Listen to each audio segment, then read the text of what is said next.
రెండవ రాజుల గ్రంథము 20వ అధ్యాయం. రాజులు రెండవ గ్రంథము 20వ అధ్యాయము మొదటి నుంచి మనం కొన్ని వచనాలు చదువుకుంటాం. రెండవ రాజుల గ్రంథము 20వ అధ్యాయము మొదటి 6 వచనాలను మనము కలిసి చదువుకుంటాం. 6 వచనాలు మార్చి మనం చదువుకుంటాం. రెండవ రాజులు 20వ అధ్యాయం మొదటి 6 వచనాలు మనం మార్చి చదువుకుంటాం. ఆ దినములలో హిజ్కియాకు నాటకమైన రోగము కలుగగా ఆమోజు కుమారుడు ప్రవక్త అయిన యెషయా దగ్గరకు వచ్చి, నీవు మరణమవుచున్నావు కనుక నీవు ఇల్లు చక్కబెట్టుకొనమని యెహోవా సెలవిస్తున్నాడని చెప్పగా,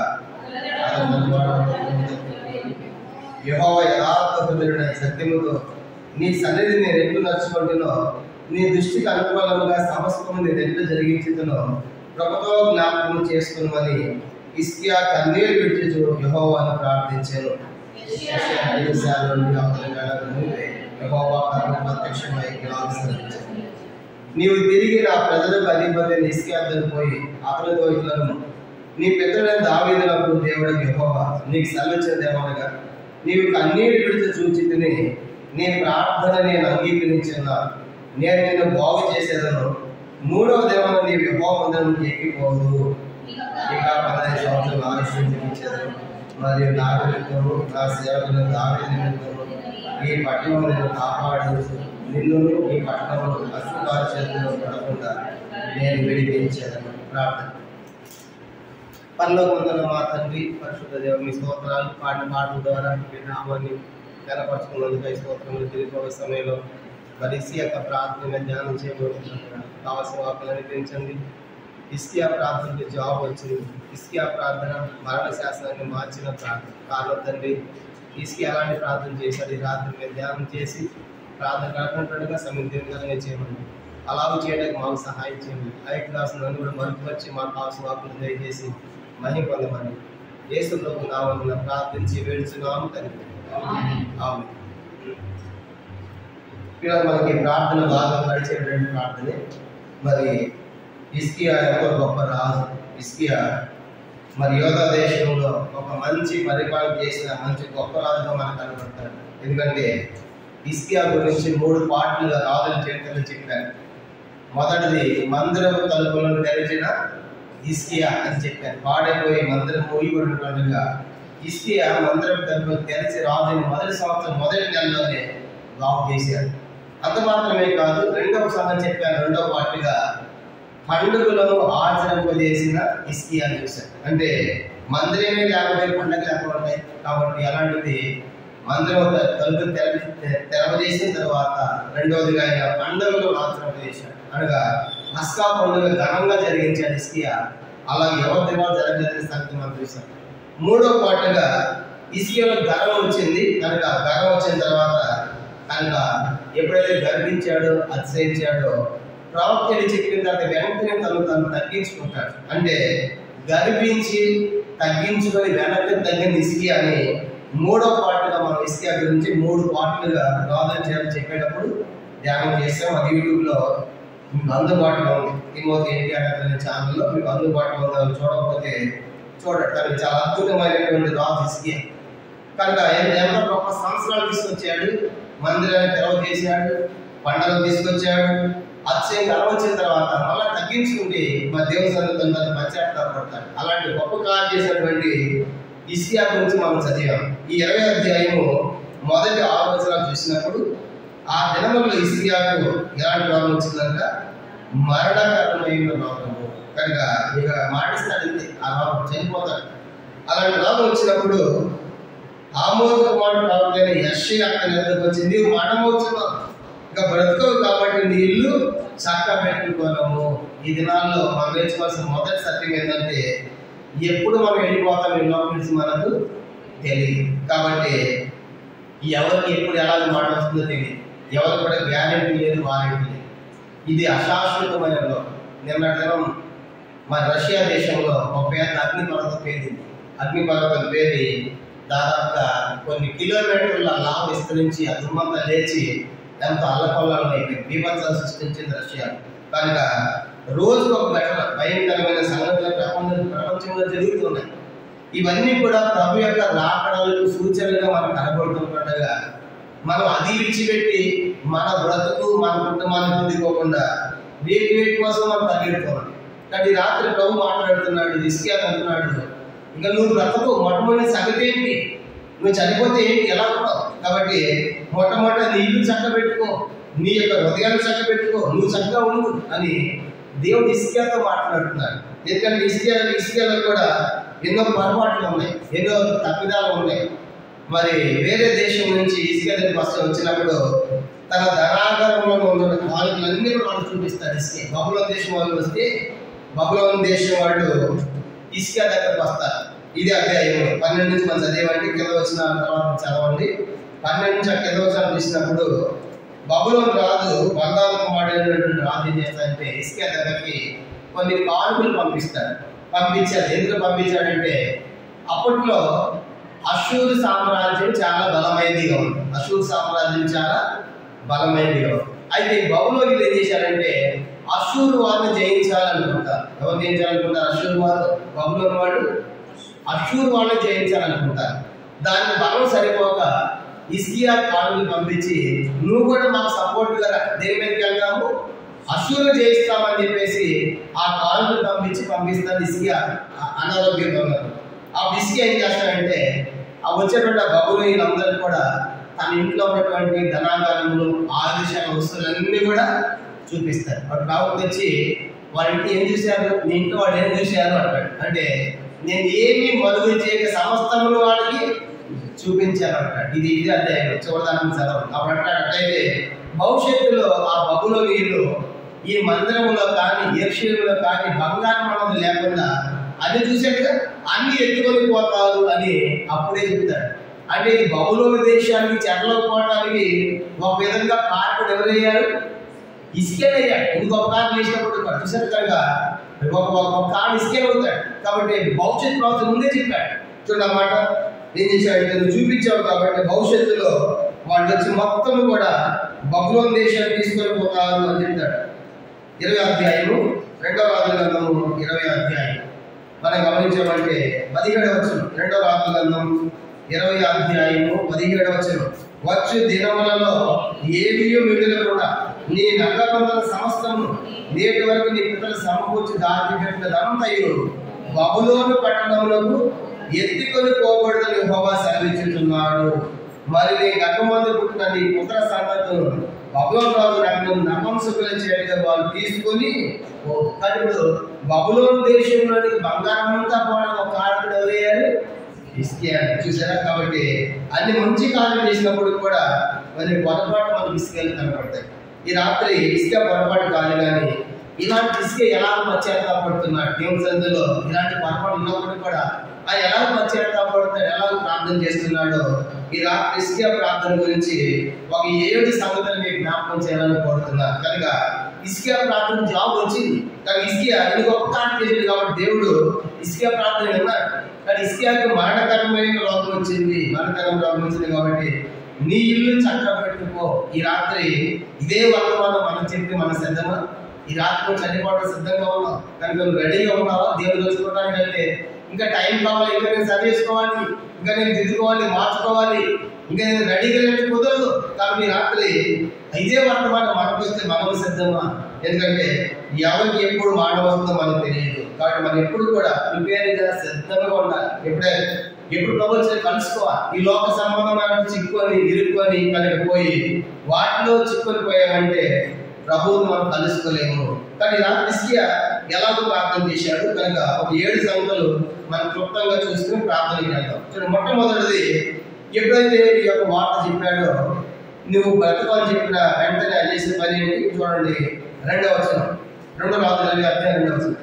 అతను తన ముఖం గోడతో తిప్పుకొని యెహోవా యథార్థ సత్యముతో నీ సన్నిధిని ఎట్లు నడుచుకుంటున్నో నీ దృష్టికి అనుకూలమైన సమస్త ఎట్లు జరిగించిందో కొత్త జ్ఞాపకం చేసుకొని హిజ్కియా కన్నీరు విడిచి యెహోవాను ప్రార్థించింది. కానీ మొదటి విషయం ఏంటంటే ఎప్పుడైతే ఈ వార్త వచ్చిందో తక్షణమే వెంటనే ప్రార్థన కోరుకుంటున్నాడు హిజ్కియా. కనుక ఇది మొదటి సంగతి. ఎప్పుడైతే మనకు వార్త వస్తుందో వెంటనే సరి చేసుకోవాలి, తక్షణమే దాన్ని స్పందించాలి. కాబట్టి ఇంకా టైం ఉంది, ఇంకా మేము సరి చేసుకుంటామని, ఇంకా మాకు సమయం ఇవ్వాలంటే కుదరదు. కనుక ఇసుక అలా చేయలేదు. ఎప్పుడైతే తక్షణమే, ఎప్పుడైతే ఆ వార్త వచ్చిందో, ఎప్పుడైతే ఆయన యెషయా ప్రవక్త చెప్పాడో వెంటనే తక్షణమే ప్రార్థించడానికి కోరుకున్నాడు. దానికి తక్షణమే. అందుకే అంటాం కదా, కొన్నిసార్లు ఆలస్యం చేస్తే అమృతం కూడా ఏమైపోతుందంట, విషయం అయిపోతుంది. కాబట్టి కొన్ని ఆలస్యం చేయకూడదు, వెంటనే చేయాలి. కానీ దేవుడు చెప్పిన వెంటనే. అది మార్పు సువార్త అంతా మనం చూసామంటే వెంటనే వెంటనే వెంటనే మాట చాలాసార్లు అయి ఉంటుంది. కనుక వెంటనే చేయాలి, కనుక దాన్ని లేట్ చేయకూడదు. ఇస్కియా అదే పని చేస్తున్నాడు. కానీ మొదటి సంగతి ఏంటంటే, ఎప్పుడైతే వార్త వచ్చిన తక్షణమే వెంటనే ప్రార్థనకు కోరుకుంటున్నాడు. ఇస్కియాలో ఉన్న మొదటి సంగతి. రెండో సంగతి మనం చూసినప్పుడు చూడండి, రెండో సంగతి ఎలా ప్రార్థన చేస్తున్నాడు ఆయన. అదే 2వ వచనం, తన ముఖము గోడ పట్టు తిప్పుకొని అంటే కనబడుతుంది. కనుక ఏం తిప్పుకున్నాడు ఆయన ముఖాన్ని? గోడ పట్టు అంటే ఇది ఎవరిని పిలవలేదు. మనం ఏం చేస్తే చెప్పండి, సరిపోతాం వచ్చిన వార్త, అమ్మ నేను చచ్చిపోతే అందరూ అంటే పిలిచి ట్యాగ్లేస్తూ ఉంటారు. కనుక వార్త వచ్చిందని చెప్పేసి ఎంత ట్యాగ్లేస్తామో. కానీ కొంతమంది ఇంట్లో నిద్రపోయేవారు వస్తున్నాడు కనుక రాత్రంతా ట్యాగ్లేస్తూనే ఉంటారు. ఇస్కియా కూడా మాట్లాడడం లోపల వచ్చిన వార్త. ఇస్కియా కూడా అందరూ పిలవాలి, నా కోసం ప్రార్థన చేయండి, నా దగ్గర రండి, నేను సరిపోతాను నాకు ట్యాగ్లేయాలి. కానీ ఇస్కియా ఎలాంటి ప్రార్థన చేస్తున్నారు? ఎవరిని పిలవకుండా గోడ తిప్పుకొని ఏకాంతముగా ప్రార్థిస్తున్నాడు. ఇస్కియా ప్రార్థన రెండోది ఎలాంటి ప్రార్థన చెప్పండి? ఏకాంతముగా ఆయన ప్రార్థిస్తున్నాడు, అంటే ఒంటరిగా ప్రార్థిస్తున్నాడు. కనుక ఎప్పుడు మరణము వచ్చిందని తెలిసినప్పుడు, ఎవరైనా మరణిస్తామని చెప్పి ఒంటరిగా ఉంటారు ఎవరైనా? అందరూ ఏం చేస్తారు? అమ్మ నేను సాగుపోతే అందరూ రాసుకుంటే ఉండండి, పిల్లన్నట్టుగా జనరల్గా సరిపడేప్పుడు నేను చచ్చేటప్పుడు అందరూ నా దగ్గరే ఉండండి, అందరూ చూసి అక్కడ వెళ్ళిపోదనుకుంటారు. ఇస్కియా అట్లాంటి ఇస్కియా చూసారు, ఒంటరిగా ఆయన చేసే ప్రార్థన ఎంత అద్భుతం అంటే, ఎవరిని పిలవకుండా గోడ తట్టుకొని ప్రార్థన చేస్తున్నాడు. మరణము వస్తుందని చెప్తున్నప్పుడు ఒంటరిగా చేస్తున్నాడు. యేసు ప్రభువు కూడా అలాగే చేశాడు. లూకాసు 2వ అధ్యాయంలో ఇంకా కొన్ని గంటలు ఆయన చనిపోతాడు సిలువలో అన్నప్పుడు ఆయన కూడా శిష్యులకి వెనక పెట్టి ఆయన ముందుకెళ్ళి ప్రార్థన చేస్తాడు. లూకాసు 22వ అధ్యాయం, లూకాసు 22వ అధ్యాయం చూడండి. శిష్యులందరూ వచ్చారు, అక్కడ ప్రార్థన చేయమని చెప్పాడు. ఇప్పుడు 40, 41, 42 చూడండి. లూకాసు 22వ అధ్యాయం 41. వారి వద్ద నుండి రాతి వేల దూరం వెళ్ళి మోకాళ్ళు. ఎవరి వద్ద నుండి?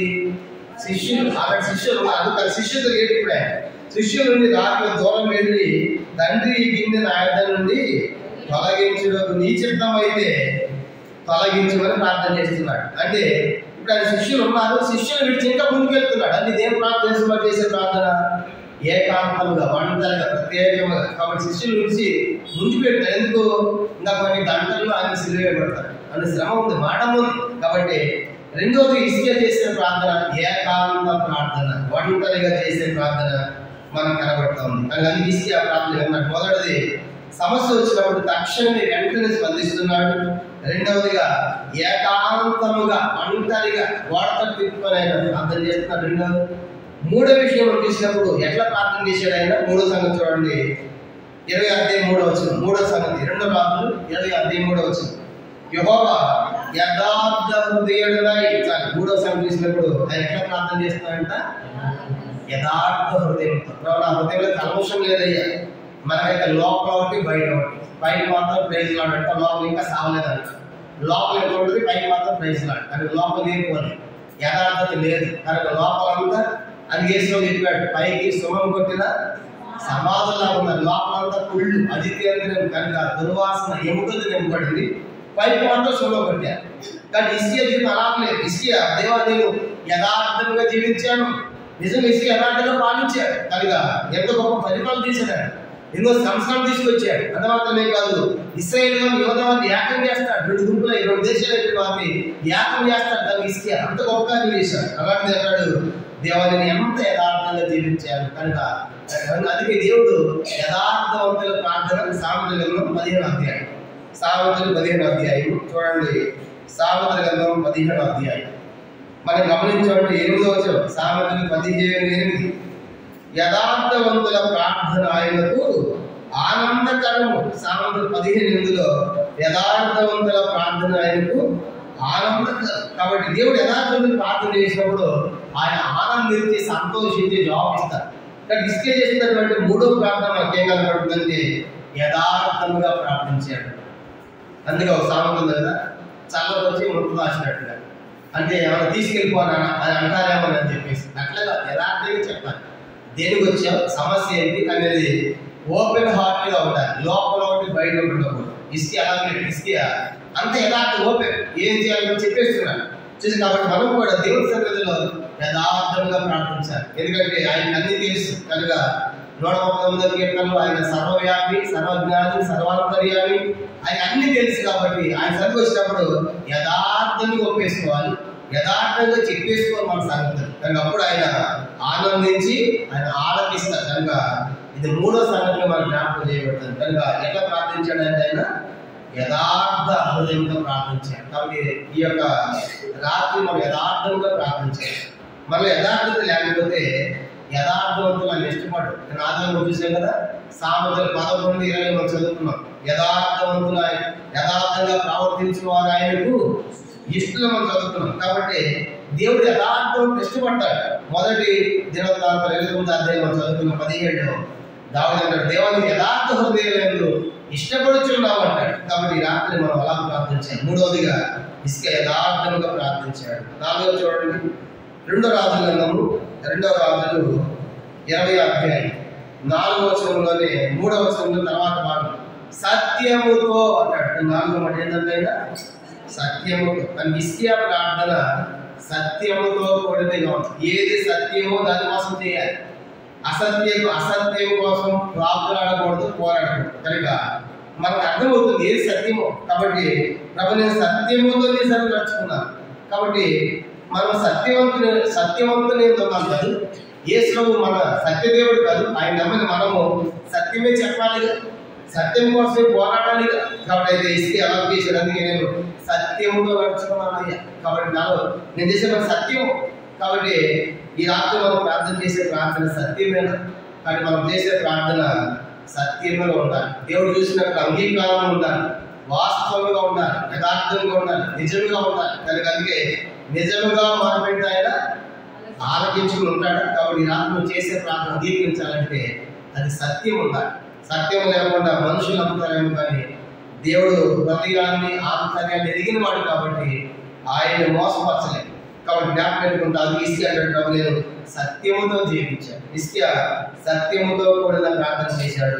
అందుకేంటి సత్యం అంటే యోహాను సువార్త 17:17 నీ వాక్య సారాంశమే సత్యం అంటాడు. కాబట్టి వాక్యానుసారంగా జీవించినటువంటి హిజ్కియా సత్యముతో ప్రార్థించడానికి మనం చూస్తాము. ఇది మరి 4వ ప్రాముఖ్యమైన సంగతి. 4 విషయాలు చూసాం. మొదటి హిజ్కియా సమస్య వచ్చిన వెంటనే తక్షణమే ప్రార్థించాడు. రెండవదిగా ఏకాంతంగా ఒంటరిగా ప్రార్థించాడు. మూడవదిగా యథార్థ హృదయంతో ప్రార్థించాడు. 4వ విషయంలో సత్యముతో ప్రార్థిస్తున్నాడు.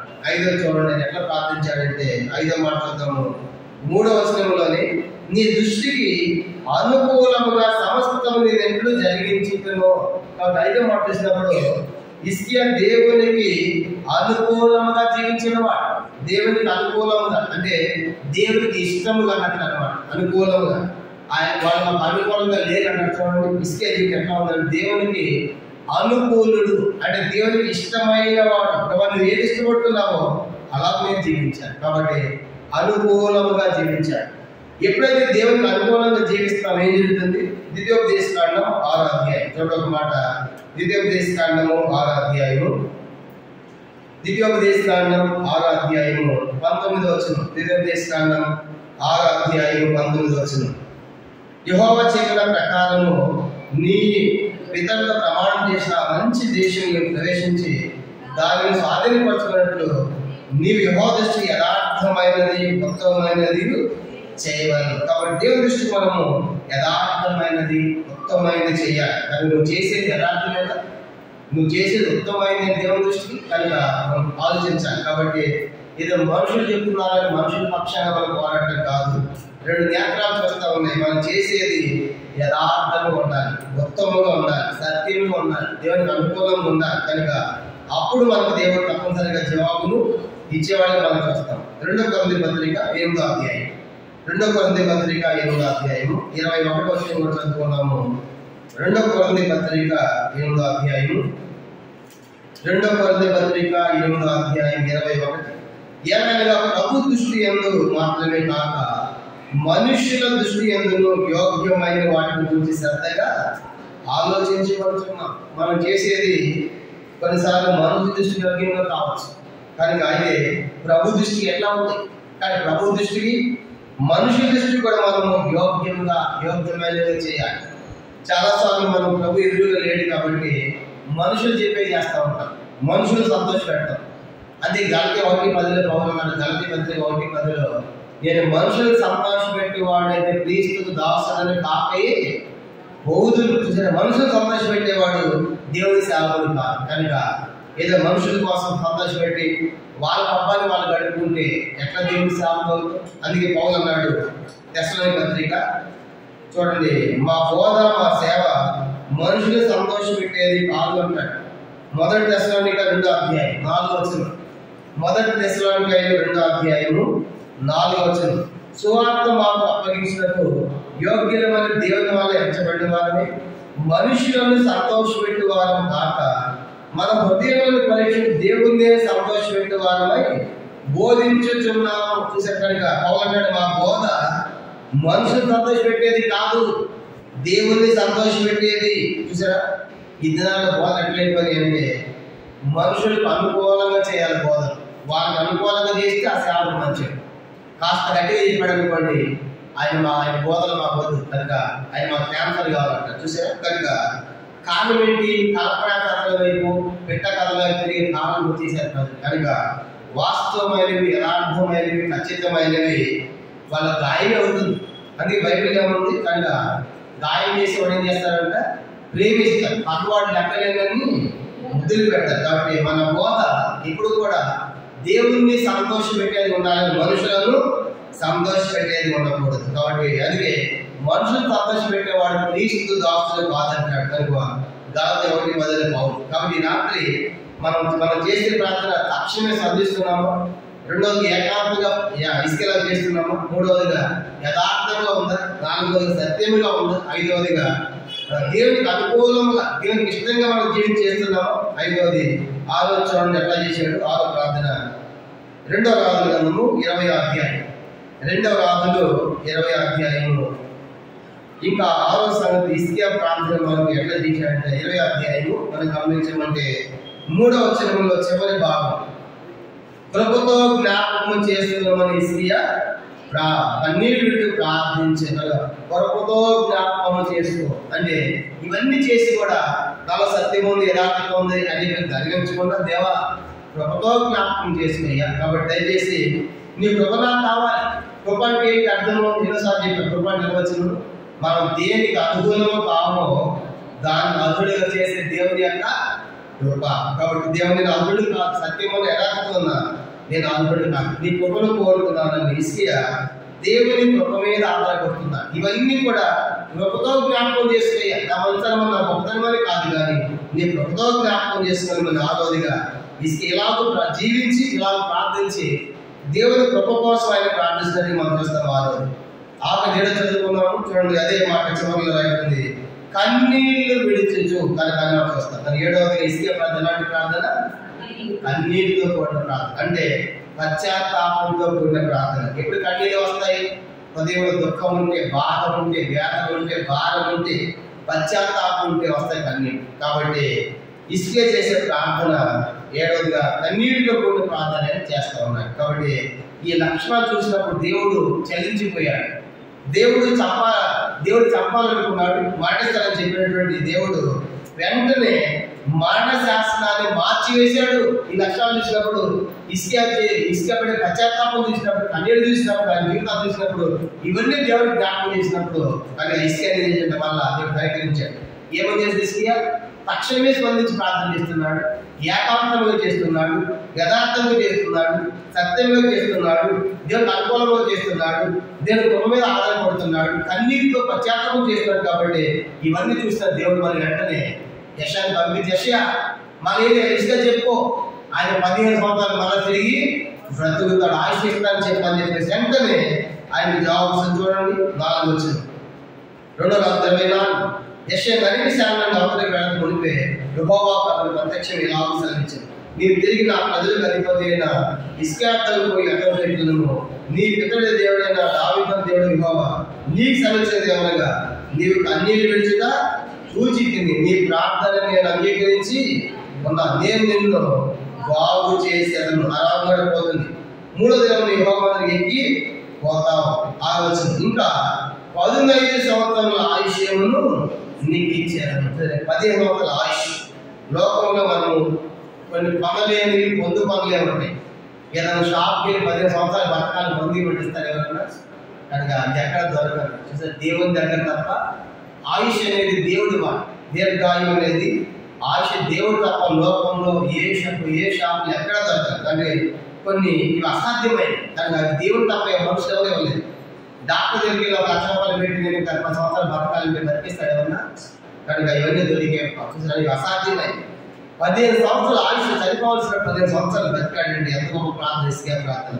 కానీ హిజ్కియా ప్రార్థన మరణ శాసనాన్ని మార్చిన ప్రార్థన. కనుక చనిపోవలసిన వాడు తిరిగి 15 సంవత్సరాలు ఆయన మన తిరిగి బతికాడు. ఆ తర్వాత మనిషి అని మిగతా కుమారుడు కన్నట్టుగా మన చరిత్రలో రాజులందరూ మనం కనబడతాం. కానీ ఇలాంటి మనం హిజ్కియాలాగా ఇలాంటి ప్రార్థన మనం కూడా చేస్తాం. మన పరిస్థితుల కోసం మనం కూడా మొట్టమొదట నీ సంగతి ఏంటి, కనుక ఈరోజు మరణం వస్తే హిజ్కియాలాగా నీ సంగతి ఏంటి, నీ కుటుంబ సంగతి ఏంటి, హిజ్కియాలాగా మన కుటుంబాన్ని, మన ఇంటిని, మన వ్యక్తిగత ఆత్మదీపాన్ని చక్కబెట్టుకున్నామా, సిద్ధంగా ఉన్నామా? కాబట్టి అవి లేకుండా లోకంలో వేటి కోసం పోరాడుతూ ఉంటే ప్రభు వచ్చినప్పుడు విడబడేది ఖాయం. కాబట్టి లోకంలో పరిస్థితులు పరిణామం మనకి ఏం తెలియజేస్తా ఉన్నాయంటే, ప్రభు రాబోతున్నాడు. నా యొక్క ఆత్మదీపాన్ని చక్కబెట్టుకోవాలి, నా ఇంటిని చక్కబెట్టుకోవాలి, నా కుటుంబాన్ని చక్కబెట్టుకోవాలి, నేను చక్కబడాలని చెప్పేసి మనం తీర్మానం చేసుకుందాం. తక్షణమే ప్రార్థన చేద్దాం. హిజ్కియాలాగా ఏకాంతంగా చేద్దాం, హిజ్కియాలాగా యథార్థంగా చేద్దాం, హిజ్కియాలాగా సత్యంగా చేద్దాం, హిజ్కియాలాగా దేవునికి అనుకూలంగా చేద్దాం, హిజ్కియాలాగా దేవుని కృప మీద ఆధారపడదాం. చివరికి హిజ్కియాలాగా కన్నీటితో పశ్చాత్తాపం చేసే ప్రార్థన కనుక తప్పని జవాబు వస్తుందనే సంగతి హిజ్కియా మన ప్రార్థన మనం నేర్పించేటువంటి పాఠం. అలాంటి ప్రార్థన మనం కూడా చేయడానికి పరిశుద్ధాత్మ దేవుడు మనందరికీ తన కృపను తన సహాయం మనకు దయచేయను కాక, ప్రభు యొక్క వాక్యాన్ని దీవించును కాక. ఆమేన్.